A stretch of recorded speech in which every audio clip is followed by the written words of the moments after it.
Bienvenidos a una edición más de su noticiero de ABA Televisión. Mi nombre es Jaime Sevilla y estas son las noticias. Celebramos los 5 años de la Jornada Mundial de la Juventud en Cracovia. Sus mensajes siguen actuales.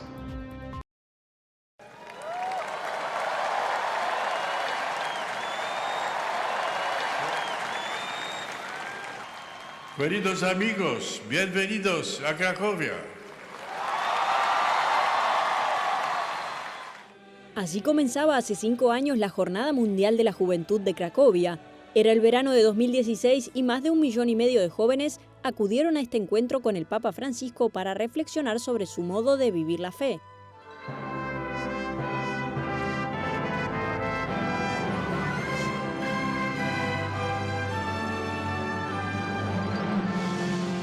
En su primer gran encuentro invitó a todos a soñar y a buscar respuestas en Jesús.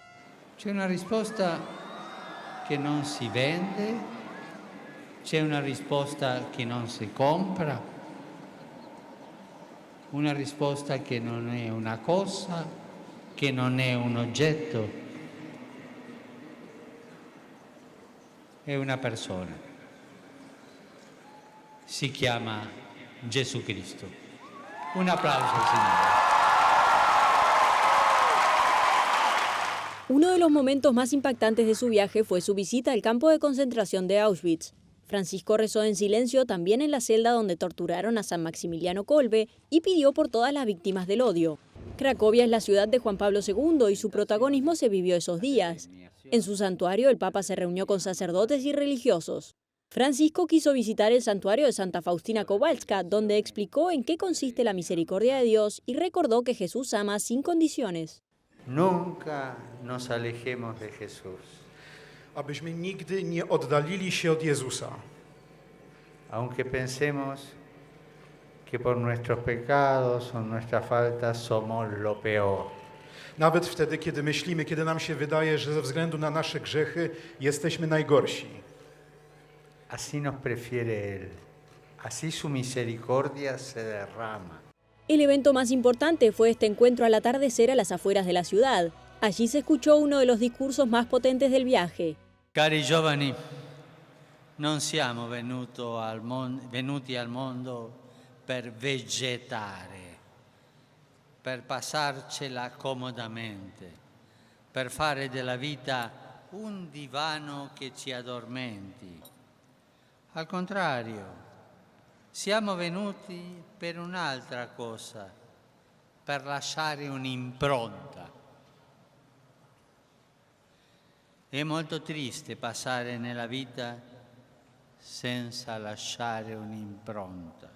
Cientos de miles de jóvenes pasaron allí la noche para preparar la misa del domingo, en la que Francisco les pidió que sueñen en grande.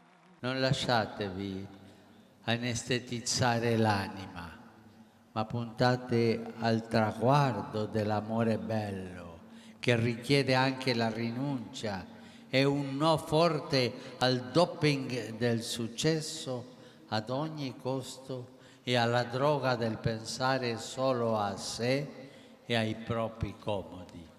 Hasta hoy la JMJ de Cracovia ha sido la última en Europa, pues el siguiente encuentro fue en 2019 en Panamá.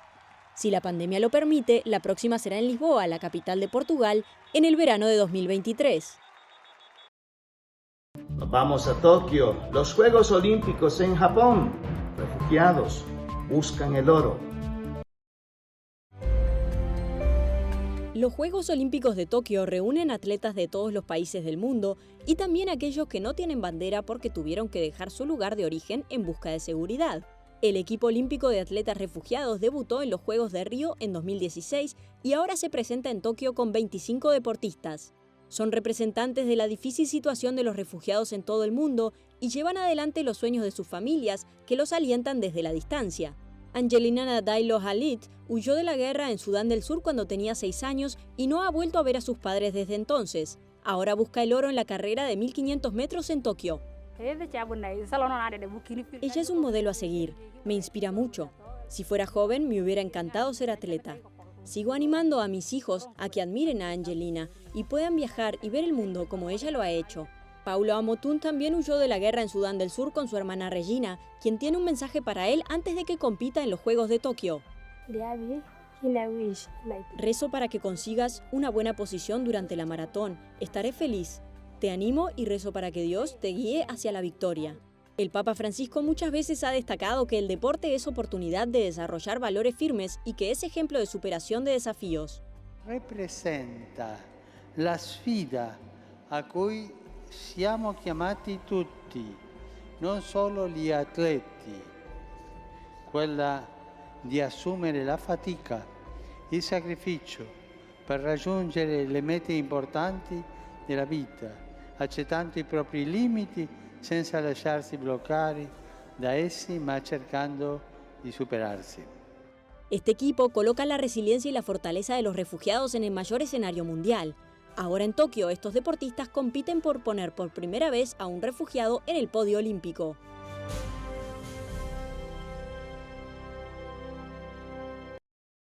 Ahora quiero invitarles a que compartan con nosotros una reflexión del Evangelio del día.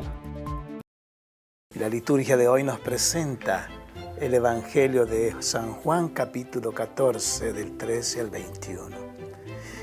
Y es hermoso, porque es nada más ni nada menos que la multiplicación de los panes y de los peces. Cuando ya estaba tarde, los discípulos se le acercaron a Jesús diciéndole que despidiera a aquella gente para que fueran a comprar algo de comer. Jesús le dice: denle ustedes de comer. Ellos dijeron: pero ¿cómo vamos a darle de comer? Nosotros no tenemos. Y entonces apareció alguien que tenía 5 panes y 2 peces. Toba, que es el lugar donde fue esta multiplicación en Israel, nos presenta 3 ideas maravillosas de Jesús. Primero, la providencia de Dios. Pero esa providencia de Dios muchas veces va acompañada del desprendimiento de algunas cosas de nosotros mismos. Por eso Dios manifiesta su gloria cuando encuentra en nosotros aquello poco que tenemos y nos desprendemos de ello para el bien común. Entonces, cuando esta persona se desprendió de los 5 panes y los 2 peces, que con seguridad era lo único que llevaba para comer, para compartirlo con aquella muchedumbre, Dios se regocija y manifiesta su amor. Y dicen de que en aquella vez comieron 5,000 hombres, sin contar mujeres y niños. ¿Se imaginan ustedes cómo sería el impacto que ocasionó esta multiplicación de los panes y de los peces ante aquella muchedumbre? Entonces, el primer pensamiento es: la providencia divina siempre llega a tiempo para socorrernos. Pero también al mismo tiempo esa providencia divina necesita el desprendimiento de aquellas posesiones que nosotros tenemos para entregarlas al servicio de los demás. Y la otra idea maravillosa que tenemos nosotros acá es que Jesús no hizo distinción de pecadores o de justos, de casados o no casados, de personas que cumplían la ley o la que no la cumplían.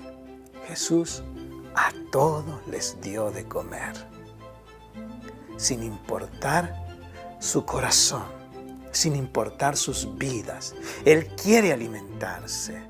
Él quiere alimentarse de nuestro desprendimiento para que nosotros nos alimentemos también de Él, de su palabra y de su cuerpo, que es vida y vida en abundancia.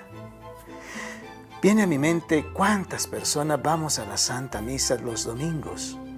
Y qué bonito es cuando vemos toda esa gente pasar y participar de la mesa del Señor. Nuevamente el Señor se da sin hacer ningún tipo de diferencia en los invitados. Él le basta el corazón contrito y humillado que se acerca a su altar para comer su cuerpo y beber su sangre. Hoy pues la reflexión del Evangelio nos lleva a nosotros a pensar en todas aquellas personas que están hambrientas, hambrientas de justicia, hambrientas de paz, hambrientas de amor, hambrientas de misericordia. Y también hoy el Evangelio nos invita a que entreguemos de lo que nosotros tenemos, aquellas posesiones que tenemos, que por pequeñas o insignificantes que parezcan, Dios las hará grande y así podrá socorrer al bien de todos los demás. El desprendimiento de nuestras cosas pequeñas, cuando se hace por amor a Dios y a su reino, sirve de bendición, de fortaleza y de alimento para todos aquellos que nos rodean. Mis queridos hermanos, pidamos al Señor que siempre nos alimente y que muchas veces quizás no nos sentimos dignos. De hecho, se lo decimos en la Santa Misa: Señor, yo no soy digno, soy pecador, yo no soy digno que entres en mi casa. Pero una sola palabra tuya bastará para sanarme. Sanará mi vida, sanará mi ser, sanará mi espíritu, sanará mi cuerpo, sanará mi ser completo. Gracias, Señor, porque no hace distinción en esta multiplicación de los panes, de buenos o malos, de aquellos que cumplen la ley o aquellos que no la cumplen. Tu único deseo es alimentar a todos. Que así sea.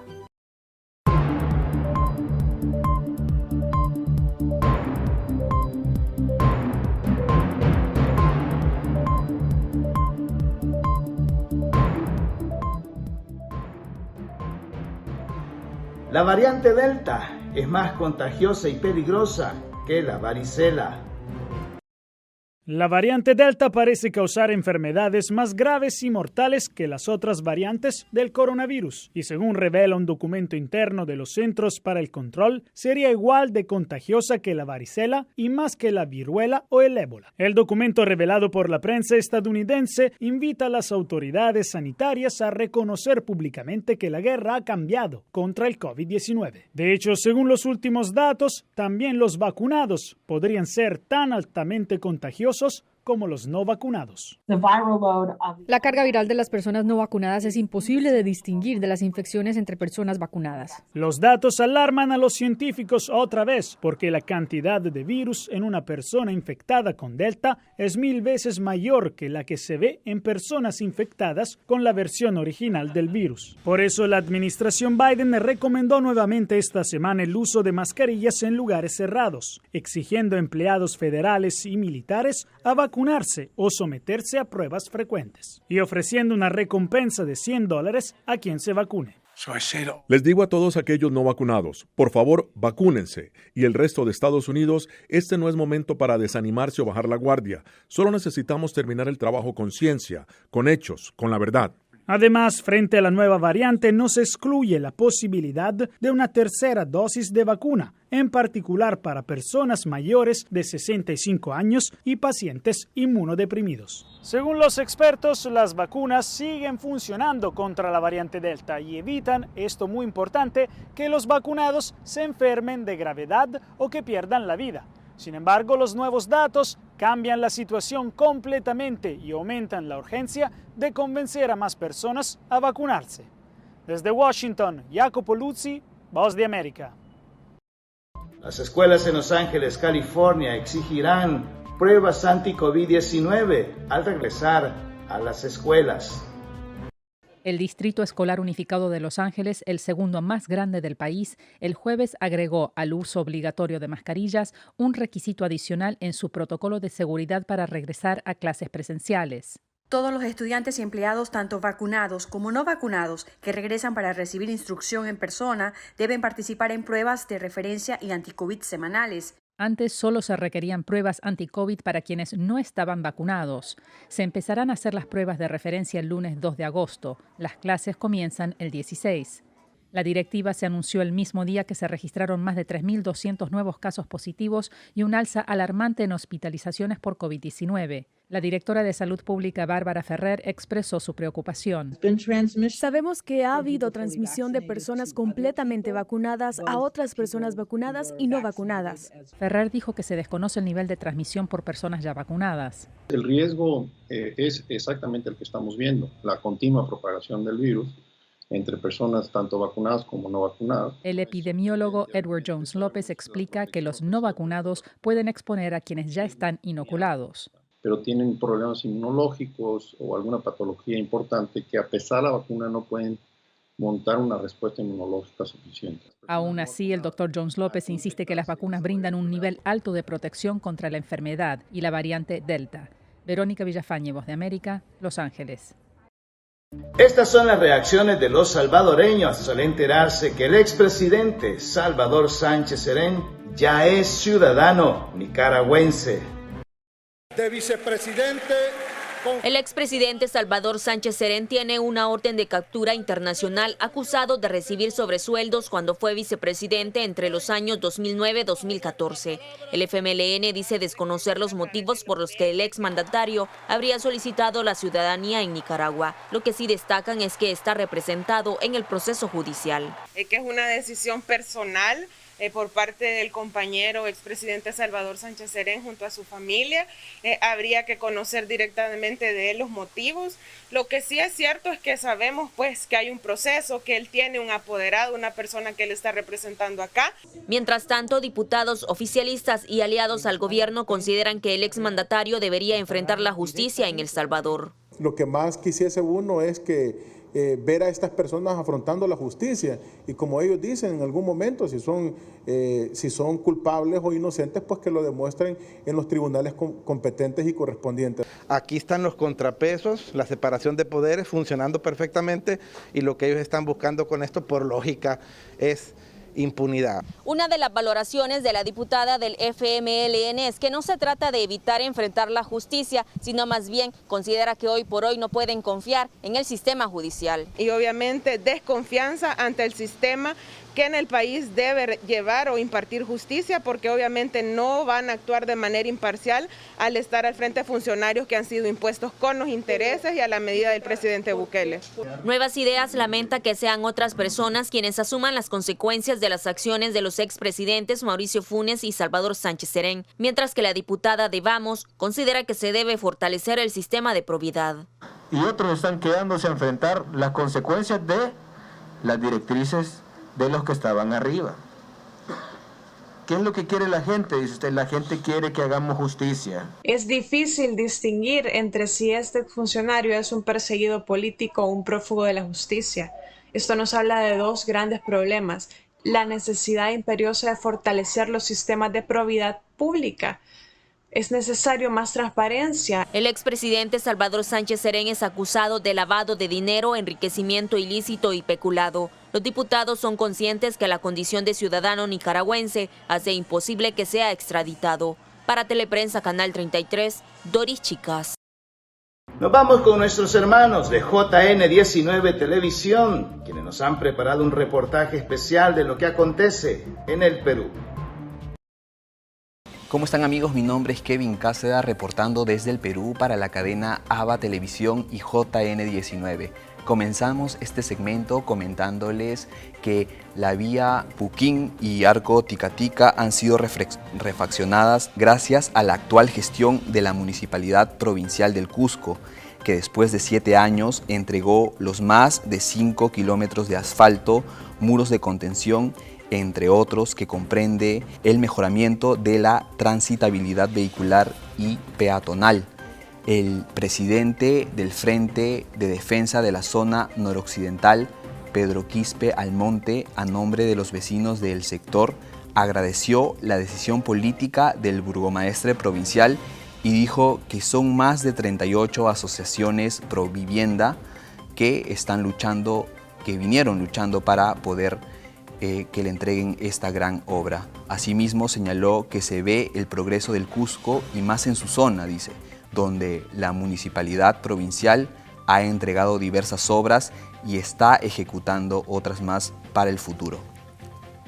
Siguiendo con la información nacional, el expresidente Francisco Sagasti culminó su mandato en el Perú con el 52% de aprobación.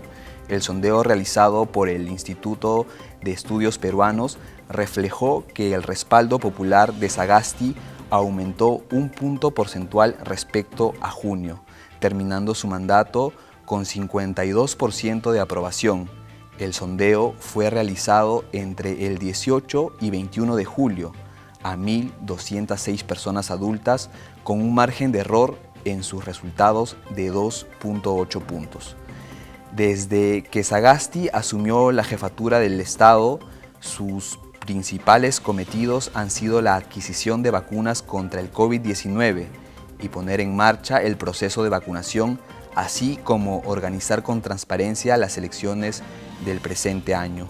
Durante su gestión, el Estado peruano adquirió cerca de 100 millones de dosis, lo que ha hecho que el actual presidente pueda tener 4 millones de peruanos inmunizados con la vacuna contra el COVID-19.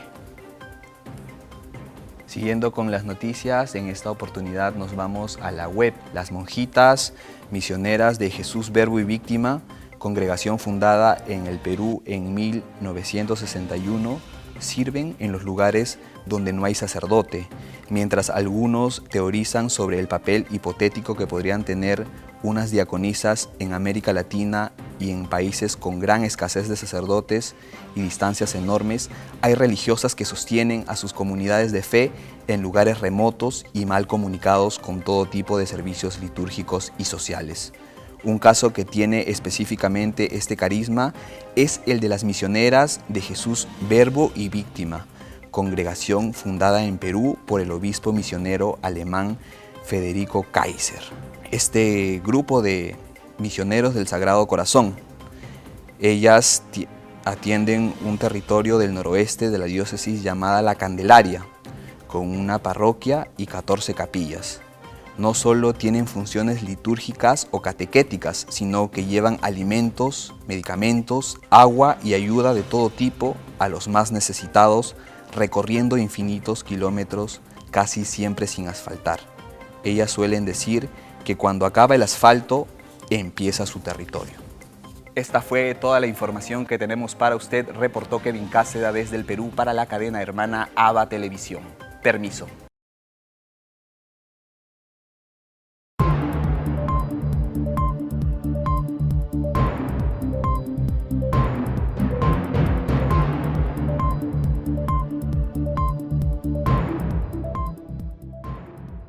Y ahora el santoral de la iglesia nos presenta el día de San Eusebio de Vercelli.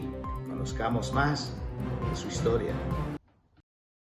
En el año 355 y por convocatoria del emperador Constancio II, se reunió un sínodo en Milán en el que los arrianos pretendían juzgar al obispo Atanasio de Alejandría, férreo opositor de esta perniciosa herejía.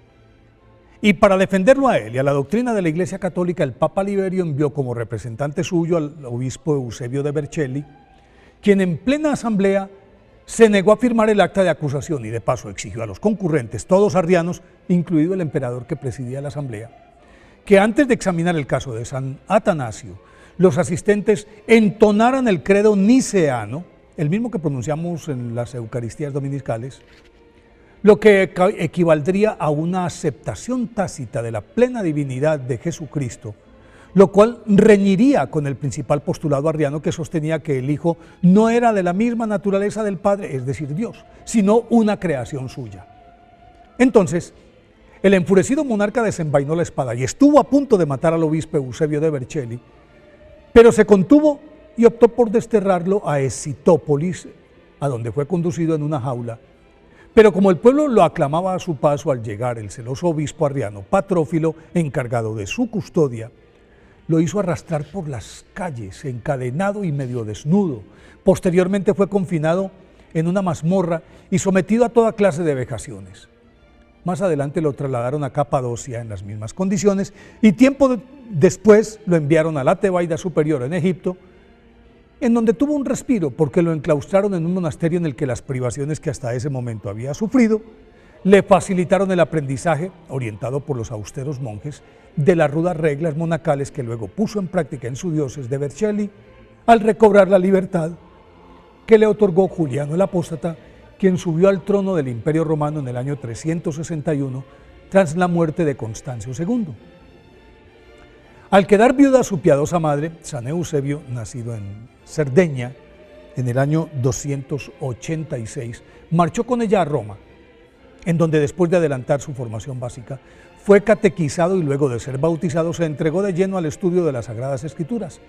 Dada su inclinación a la vida religiosa, el Papa Silvestre I lo nombró lector, que es el primer grado de las órdenes menores, y tras completar todas las etapas de la carrera eclesiástica, el Papa San Marcos lo ordenó sacerdote en el año 336 y lo envió a Vercelli, ciudad en la que pronto se distinguió por la fuerza de su palabra, con la que evangelizó a toda la región, y por eso el clero y el pueblo lo aclamaron como su primer obispo, designación que oficializó el Papa San Julio I con su consagración episcopal en el año 345, e inmediatamente San Eusebio emprendió la organización de su diócesis, creó las rentas de los pobres, construyó iglesias y capillas en toda su jurisdicción, congregó a sus sacerdotes en su propia casa, en la que, convertida en un pequeño seminario, los actualizó en la liturgia prescrita por la Iglesia, pautas para la celebración de la Eucaristía y la administración de los sacramentos,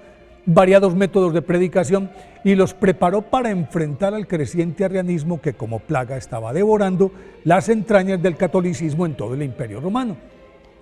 Justamente por su profundo conocimiento de las teorías arrianas y la fuerza de sus argumentos para combatirlas, el Papa Liberio lo envió al Sínodo de Milán, del que ya hablamos, para que en su nombre confrontara la poderosa facción arriana que con el emperador Constancio II como aliado y protector pretendía acabar con la Iglesia Católica, y su valiente actuación en el Sínodo entonces le costó a San Eusebio varios años de cárcel, exilio, vejaciones de todo tipo, y ni así pudieron quebrantar sus convicciones. Por el contrario, tras su excarcelación, San Eusebio de Vercelli redobló su celo y con San Atanasio promovió la realización del Sínodo de los Confesores de Alejandría, en el que fueron perdonados los obispos arrianos arrepentidos.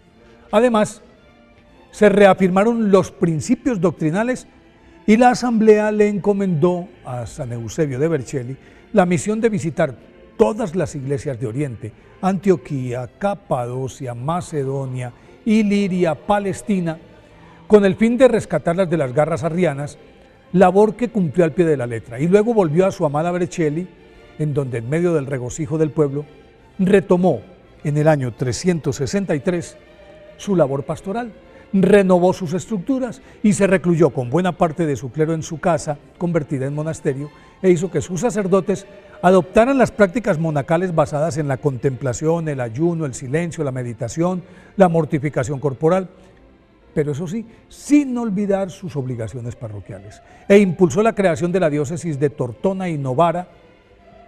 Sin embargo, su paz se vio interrumpida por el llamado de San Hilario de Poitiers para formar un frente común contra el obispo Auxencio, que en Milán quería imponer el arrianismo, y aunque lograron vencerlo, la salud del anciano San Eusebio de Vercelli, golpeada por las secuelas de su cautiverio, hecho que la Iglesia aceptó como argumento valedero para incluirlo en el catálogo de los mártires, se deterioró rápidamente y murió en Vercelli el 2 de agosto del año 371.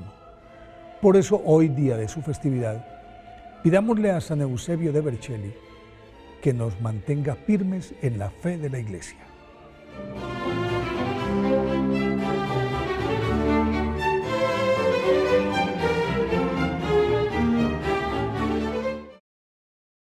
Para concluir nuestro noticiero, lo dejamos con la intención del Papa Francisco durante el mes de julio, que fue sobre la amistad social.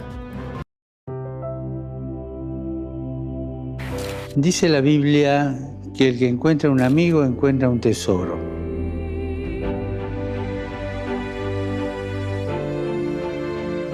Me gustaría proponer a todos ir más allá de los grupos de amigos y construir la amistad social, tan necesaria para la buena convivencia. Reencontrarnos especialmente con los más pobres y vulnerables. están en las periferias. Alejarnos de los populismos que explotan la angustia del pueblo sin dar soluciones, proponiendo una mística que no resuelve nada. Huir de la enemistad social que solo destruye y salir de la polarización. Y esto no siempre es fácil, especialmente hoy, cuando una parte de la política, la sociedad y los medios se empeñan en crear enemigos para derrotarlos en un juego de poder. El diálogo es el camino para mirar la realidad de una manera nueva, para vivir con pasión los desafíos de la construcción del bien común. Recemos para que en situaciones sociales, económicas, políticas, conflictivas, seamos arquitectos de diálogo, arquitectos de amistad, valientes y apasionados, hombres y mujeres que siempre tiendan la mano y que no creen espacio de enemistad y de guerra.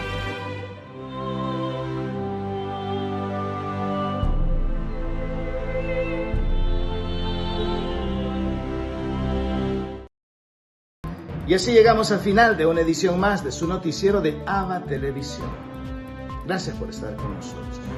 Puedes sintonizarnos las 24 horas del día en el www.abatvn.com, en nuestras plataformas digitales de Roku TV y Amazon Fire, nuestras cadenas hermanas, y como siempre, nuestras redes sociales. Ahí nos vemos. Que Dios los bendiga.